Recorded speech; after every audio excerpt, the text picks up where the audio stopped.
This is Rich Stroffolino with the Department of No. Jason Elrod, CISO over at Multicare Health System. I got to ask, what has been your priority this week? Hey, happy to be here. And my priority this week has been getting the largest local model I can get to run on the DGX Spark that I bought. Ooh, okay. All right. I've been following a couple people that have been playing with that with some of Yep. the perplexity Like stuff. So, crazy I, privacy focused local AI. yes. I have a feeling we're going to be talking about that more probably on the show as the year goes on. Chris Ray, Field CTO at GigaOM, got to ask, what has been your priority this week? So it's funny, just by accident, I am the complete opposite end of that spectrum. I'm trying to see what micro models are actually going to be effective, or what do I need to do to make them effective? Like the 3B, the 5B, up to 9B models. It turns Yes. out it's all a matter of tool selection. Who knew? It turns out being judicious still has some value in 2026. Fantastic! I love where our heads are at. It'll be useful for the news of the week. Let's run the opening. We'll get into the news. Let's go. From the CISO series, it's Department of No. Welcome to the Department of No, your virtual Friday strategy meeting. A big thanks to our sponsor today, and that is ThreatDown for supporting the show. Remember to get involved in our YouTube chat live. We are live each and every Friday at 4 p.m. Eastern, so make sure you join us on the CISO Series YouTube channel. If you're not doing so right now, if you are doing so right now, you need no cajoling. Thank you so much. I see CCL in the chat already. And if you want some good old-fashioned snail mail, feedback at CISOseries.com. I'm calling email snail mail. I've been doing it for a while now. Sometimes I say it by mistake, and I'm just going to say that's just now what we call snail mail. And postal mail is now special mail. We're going to call that special mail. All right. Just a quick reminder that the opinions expressed on the show are, in fact, those of our guests and myself, not necessarily of any of our employers here, really. We've got about 30 minutes, so let's dive in. We're going to start out with our No or No segment. This is where there's just so much news in the week, but we want to cover as much stories as we can, maybe not go too deep. We need to know if this is something we need to know about, or is this a no thank you? First up here, weaknesses in time-sensitive networking protocols could be abused to manipulate OT. This comes from new research from Nozomi Networks showing how attacks against some unprotected TSN protocols could allow attackers to disrupt or manipulate physical processes. Time-sensitive networking, or TSN, which is designed to make industrial communications reliable and predictable, two things OT seems like they're big on, can introduce serious cybersecurity risks. The researchers showed how weaknesses in Mitsubishi Electric CC-Link IE-TSN protocol could allow attackers to inject apparently legitimate commands, potentially manipulating machinery, things like robotic arms, by altering timing signals. While patches exist for some of these vulnerabilities, there are some underlying protocol weaknesses that remain a challenge to fix because they might interfere on the micro timing level, which it turns out when you're a timing protocol is kind of a big deal. For now, strong network segmentation and up-to-date firmware are the primary defenses. But Chris, I got to say, a fundamental protocol weakness that's best resolved with proper infrastructure design. What could go wrong? We've certainly seen some stuff like that before, but do you want to know more about these TSN issues, like on a protocol level, or is this something that we just need to account for going forward? Hey, let's just, have some good infrastructure. TSN is a field bus with an Ethernet badge, right? I mean, you Okay. spent 20 years learning that determinism and authentication fight each other. And we just rebuilt that fight on a corporate wire and called it modern. So yes, I want to know more and it's not that this needs to be patched or architected differently. It's because in design review, every deterministic Ethernet deployment for the next however long decade, it's going to inherit this problem. Yeah, the long tail here. Probably should try and figure that out. Jason, I saw you smiling there. Are you in agreement? Do you want to know a little bit more about this? Oh yeah, 100%. I'd put this in the no column, but not because everyone needs to memorize the vulnerability. So, like Chris mentioned, the lesson here is bigger than the protocol. It's in OT. Some of the things we depend on, essentially for safety and determinism, things like very precise timing, legacy compatibility, long equipment life cycles. Those also constrain the security controls you can bolt on later. So that means the security decision often gets made at architecture time. Segmentation, constrained trust paths, firmware discipline, and monitoring matter because you may not be able to fix the protocol without breaking the process it was built to protect. In OT, you cannot patch your way out of every design decision, and it's where secure by design stops being a slogan. But yeah, I mean that's the Gordian knot though, because Yeah, it's the what do I do with all this capex that I have sitting around, sunk cost like fallacy. yeah, it's like well, I mean yes, but like it's still tough to get that by. And Chris, I'm sorry if I cut you off there. Did you want to jump in with a little bit more? Yeah, just before we move on, there's something parallel to this, tangential, whatever you want to call it. Uh, I don't know if it was called out in the docs that you read, but Nozomi is owned by Mitsubishi, and Yes. they published against its own parent protocol. I mean, that's a disclosure model we should be celebrating, right? It's not a conflict of interest, and they sneered at it. Yeah, no. Well, and to me, that was also it is good to see that kind of transparency. It does make me wonder, though, this is serious enough that everybody like feel uncomfortable trying to just patch our own, to try and resolve this on our own. Like this is an industry wide thing. But yes, Chris, I love the call out for the transparency. Absolutely, nicely done. That's huge. Nozomi via Mitsubishi. All right, next up here, zero-click Grok and Gemini chat history theft possible through cryptographic context injection. What's one of my favorite kind of context injections here? Researchers at Versa devised a new attack technique that bypasses AI safety filters by sending instructions as AES encrypted ciphertext and tricking the model into decrypting them inside its own code execution runtime. The technique was demonstrated against two live production systems, so Grok and Gemini. The report shows how guardrails can't read malicious instructions hidden inside that encrypted data. When we're talking about Grok, this makes it currently possible to steal a user's chat data with no click or warning, while in Gemini, it produces content the model normally refuses. More typical, I would say, of prompt injection kind of stuff here. But Jason, does this represent anything new for you when it comes to the family of prompt injections? I mean, we know tricking finding a way to get a model to ingest something malicious will result a lot of times in a bad output here. But is there anything about this encryption angle that you want to know more about? Um, yeah, okay, so the AES angle is clever, but I don't want the novelty to distract us really here.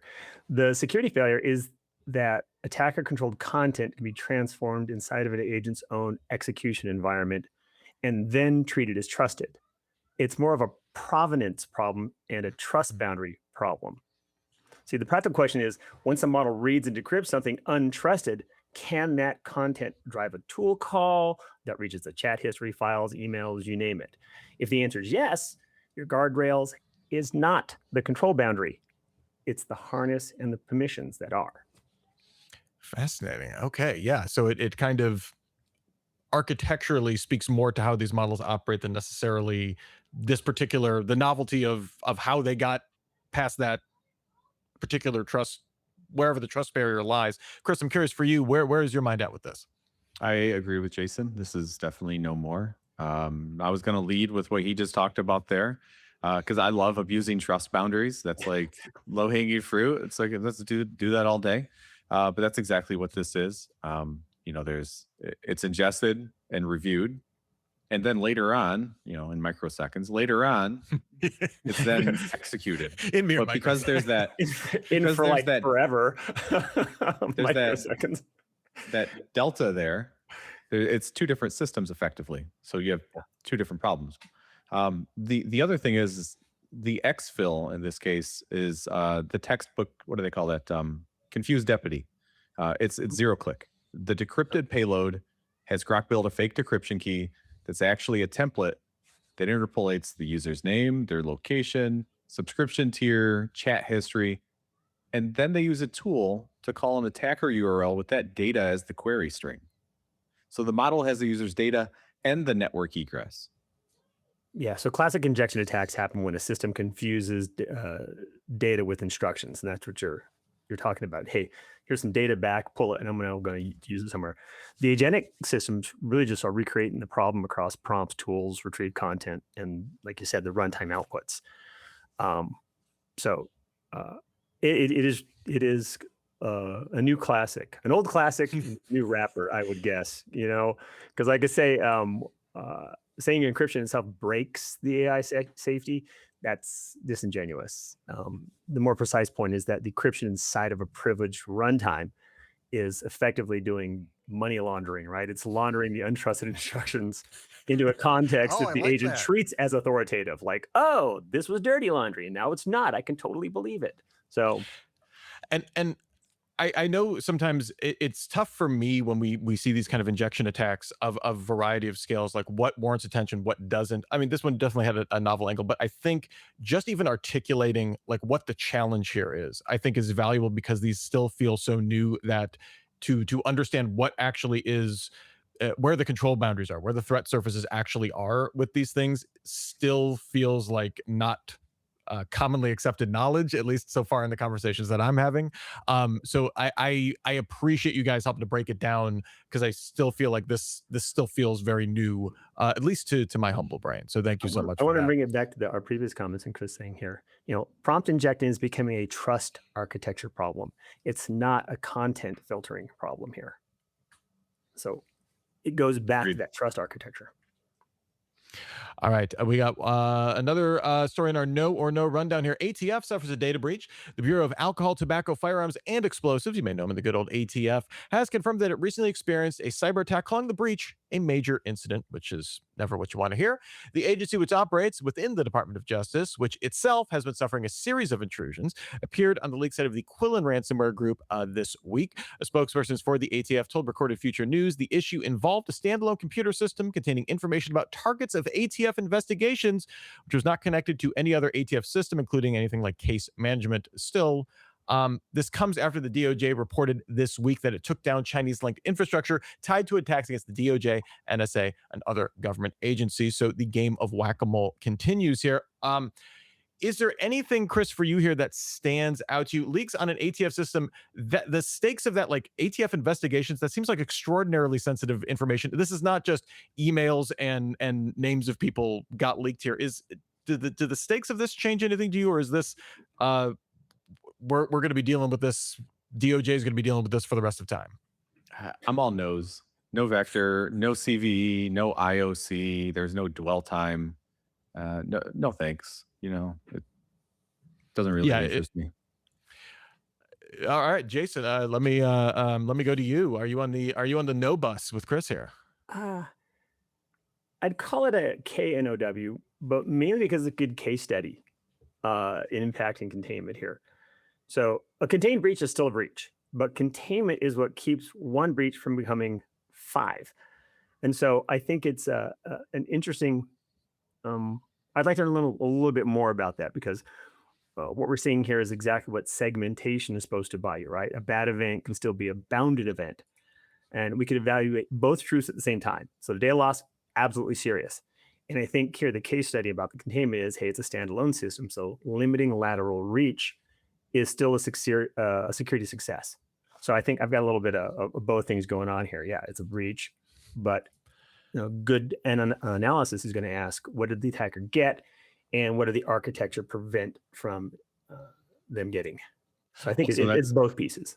That actually has me thinking now. If we were to do a KNOW and do like an after action on this, the one thing that kind of jumped out at me with your analysis there is, I know because I've been IT my whole life. That's just my professional career is IT. I'm not super focused on protecting government investigations and the assets that come out of that. So because of that, all the playbooks I've built and all the playbooks I've ever reviewed and touched, they treat confidentiality as a regulatory risk for the most part. In this case, though, confidentiality is a safety control. Think about the actual people named in the cases that were leaked or the sources or whatever the case may be. The one little addendum, CCL in our chat here had a comment here. The way they made it framed, he was wondering if it sounds like one system under a single admin's desk. And I guess, Jason, to your point, I was just wondering, is this a design or was this an incidental, like we didn't even know this thing was connected, but it wasn't connected to anything else. So that's bonus, security by accident. Yeah. Or was an accidental design? Was it an air gap system? Like, did they specifically target it and it just wasn't connected? Like, and then Chris, to your point, there's a lot we don't know about anything. So, KNO. I know how words work. Anyway, there's a lot we don't know. So it leads us to speculate, which is always fun. We're going to finish up no or no real quick here with just, I don't know, a little bit of weirdness here. Zero Tokens gives phishing a live operator. A phishing platform called Zero Tokens appears to let attackers watch and steer victims in real time. According to analysis by Abnormal AI published on August 25th, the campaign sent more than 45,000 messages to over 24,000 recipients at more than 700 organizations. Do you have all those figures? Where there will be a quiz after this, often using tax documentation lures. A WebSocket connection lets an operator change the next screen, ask the MFA codes, and walk victims through up to 8 verification steps instead of relying on one static fake login page. And this all seems designed to very much replicate a financial institution kind of walkthrough for a lot of these people here.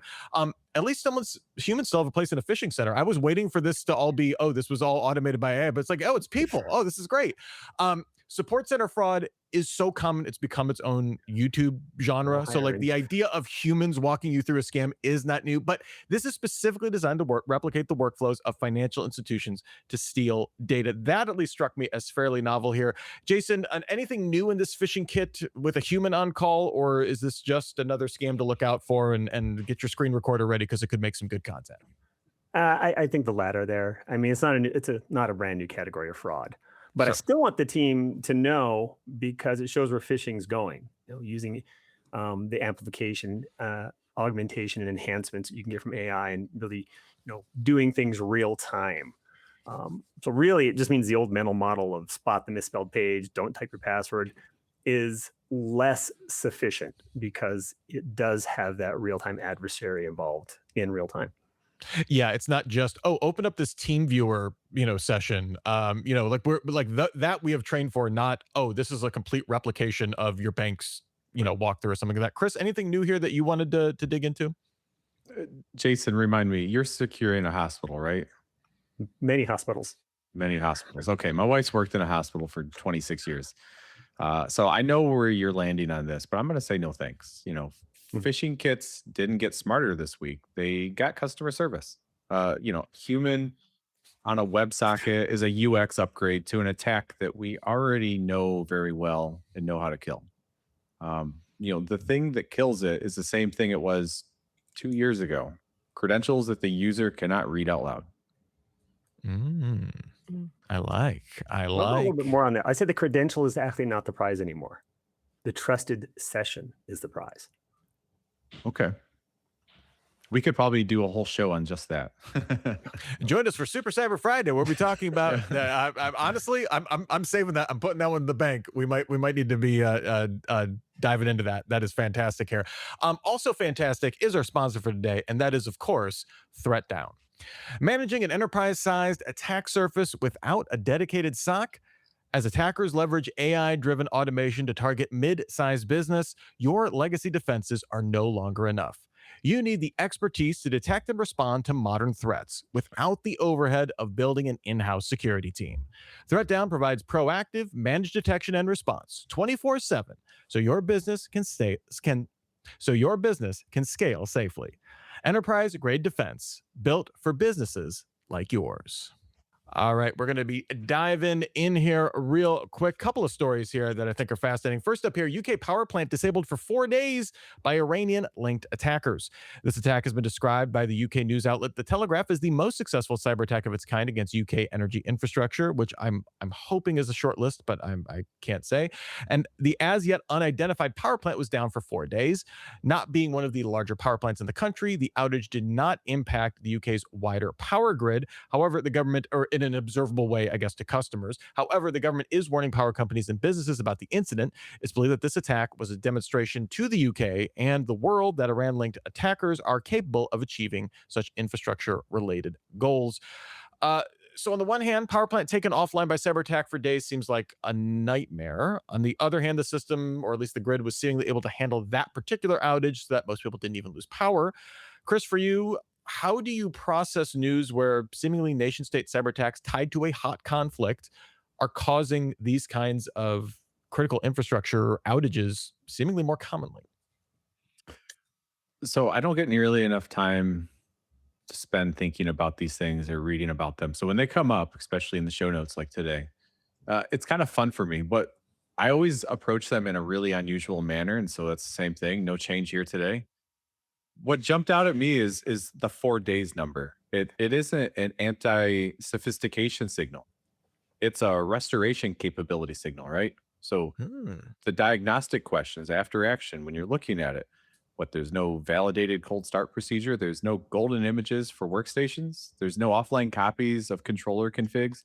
Did they have to fly in an OEM engineer to come and fix this? For a small operator, plausibly, all four of these, availability is the leg of the triad in OT that they genuinely care about. And the time to restore is the metric that it seems like it's not considered, underfunded, whatever you want to call it, because it doesn't appear in a compliance report. Like I always flip the CIA triad around when we're talking about OT. Confidentiality is low on the rung. It's always availability, and this is kind of showcasing that. Jason, what about for you? Uh, are there any signals to glean, I guess, as Chris was kind of was pulling there from kind of reading the tea leaves? Well, so resilience is not the absence of failure. It's the ability to keep the mission going while something is failing. So, as a security leader, I process this on two levels, right? First, taking an operational facility offline for days is a serious event. But the fact that the broader systems apparently absorb the loss in this case without widespread disruption is exactly why resilience matters.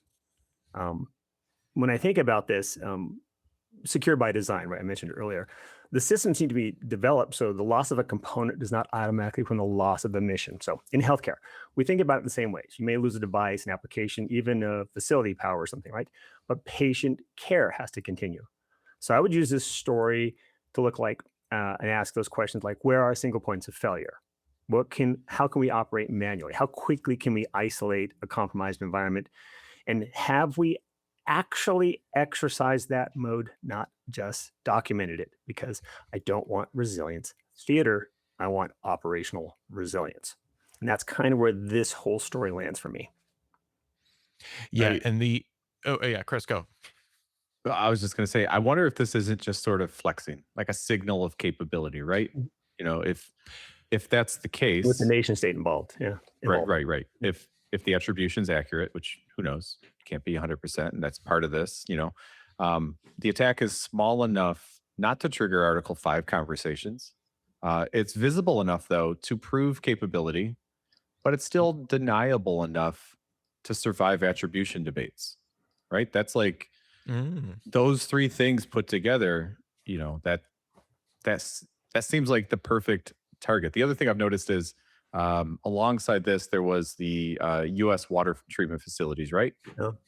Yeah, I think, the PLC attacks. Yeah, the CISA just came out, I think, yesterday with that. yeah. So there's that happening not concurrently, but around the same window of time.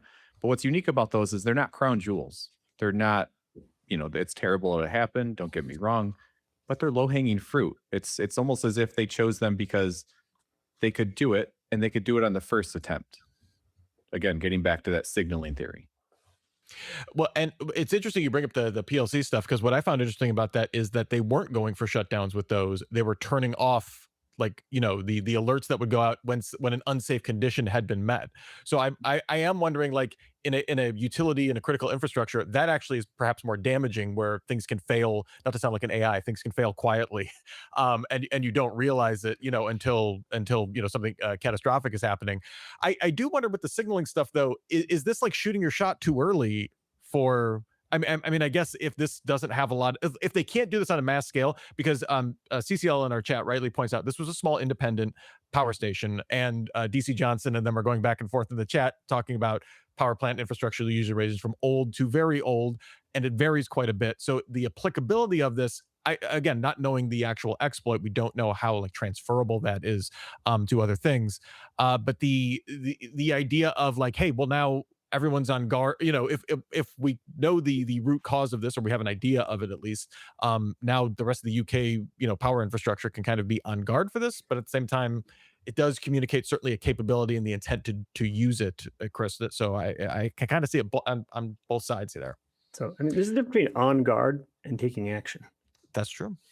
That is very true. So I think the signaling's probably an interesting vector to look at, because can I do it? Is this impactful? I mean, it's a proof of concept, if nothing else in that case. Does it work? And everybody's going to say, wow, this is a big deal. And then immediately go to, oh, then did you hear what the latest AI hack? Yeah, yeah. And it'll immediately shift attention. And even though they should be taking action. So I think we need to be paying more attention to critical infrastructure like this because it is an asymmetric negative reward that we're going to get because of these things. All right. Speaking of asymmetric, got to go with our last story here for today. The unexpected chat between OpenAI agents led to Hugging Face attack. According to a report published by OpenAI and independent AI research from metr.org regarding the infamous Hugging Face hack, more than 1,200 AI agents within OpenAI started unexpectedly communicating. It led to a large group banding together in order to hack into Hugging Face. Describing the scale of this action as extraordinarily complex, the report says a total of 12,006 AI agents that were meant to be kept isolated from one another began communicating. They sent over 70,000 messages on an unsanctioned message board, basically using a package manager, which enabled more than 700 agents to take part in a collective effort to access Hugging Face. METR found that the communicating agents had unintentionally been given an impossible task. We're 2 steps away from a paperclip problem here, folks, forcing the agents to cheat in order to resolve the command. This saw about 20% of agents actively tamper with chat logs to make it look like they weren't operating out of scope, although they did not extend to chain of thought reasoning, which is kind of why we know what they were thinking when they were altering their transcripts and their logs here. The more details we have on here, the more fascinating and weird this becomes. We're talking about this a lot pre-show, but Chris, for you, what about the details of the incident strike you as the biggest deal? The impossible goal testing scenario leading to the escape, propensity of operating outside of scope for agents, the willingness to delete logs to make accomplishments seem legitimate. Anything like, am I totally missing what's actually matters here? Like, what are your thoughts on this? I think probably one of the harder things to make sense of, because everything you just said is like, yeah, that makes sense. One of the more difficult things to make sense of is how they established an institution. Some people are calling it a cult within like 12 hours, right? They were recruiting, they were coordinating signals, they set up personal mailboxes, they established file sharing conventions that any mid-market company would be proud of.